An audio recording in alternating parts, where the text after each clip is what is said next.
tujuan. Tahu tujuannya apa? Tujuannya apa? Contohnya kayak ini. Azari, nak keluar tuh ada tujuan enggak? Ada. Nah, kemana bisa makan? Nah, WC, itu juga teks. Teks deskripsi itu ada tujuannya. Tujuannya apa? Ada ciri-ciri. Ciri-cirinya adalah yang pertama. Ini kayak ciri-ciri. Itu ada 3. Yang pertama ialah ciri teks deskripsi dari segi tujuan. Yang dimaksud dari segi tujuan ialah itu dibuat untuk menggambarkan objek serinci dan selengkap mungkin dari sudut pandang penulis. Maksud dari yang satu itu ialah mungkin kalian tuh pas mau buat teks deskripsi itu dibuat harus secara terperinci, artinya dengan cara jelas dan jelas. Kalau kalian buat teks deskripsi itu tidak tahu arah dan jelas, itu bakal bukan jadi teks deskripsi, bakal jadi teks yang lain. Makanya kalau membuat teks deskripsi itu harus jelas. Terus yang nomor 2, ciri teks deskripsi dari segi objek.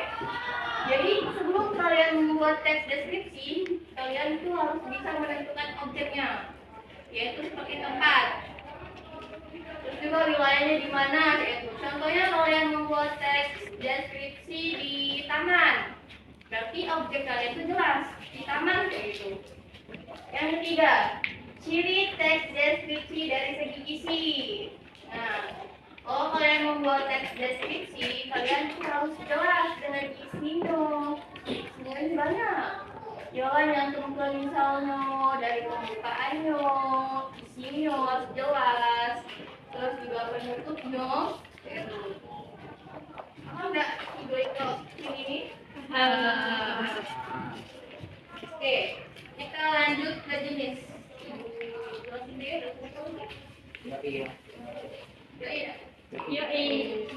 Ya, jenis teks deskripsi. Yang pertama ada berdasarkan bentuk. Apa itu berdasarkan bentuk? Ialah kayak gini. Teks deskripsi yang berisi sendiri artinya teks yang tidak bisa dicampur. Maksudnya tidak bisa dicampur aduk teks ini. Bisa nggak teks deskripsi dicampur dengan pantun? Nggak bisa kan dicampur dengan pantun. Jadi kalau teks deskripsi itu yang fokus ke teks deskripsi baik. Tidak bisa dicampur pantun, tidak juga bisa dicampur dengan puisi. Malah jadi ancur-ancuran dia kalau dicampur. Kalau lagi teks deskripsi gitu. Jadi harus fokus sama teks deskripsi aja. Terus yang kedua, berdasarkan isi. Nah, isinya tuh kan macam-macam teks nih.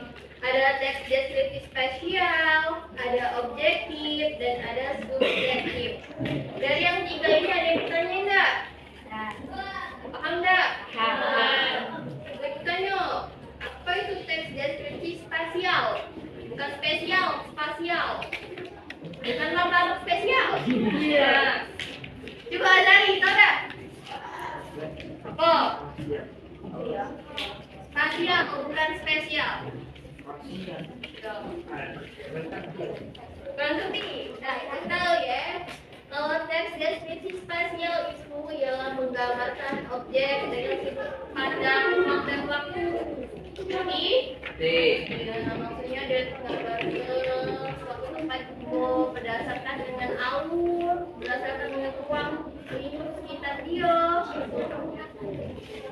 Nah, kita lanjut ya ke struktur. Identifikasi.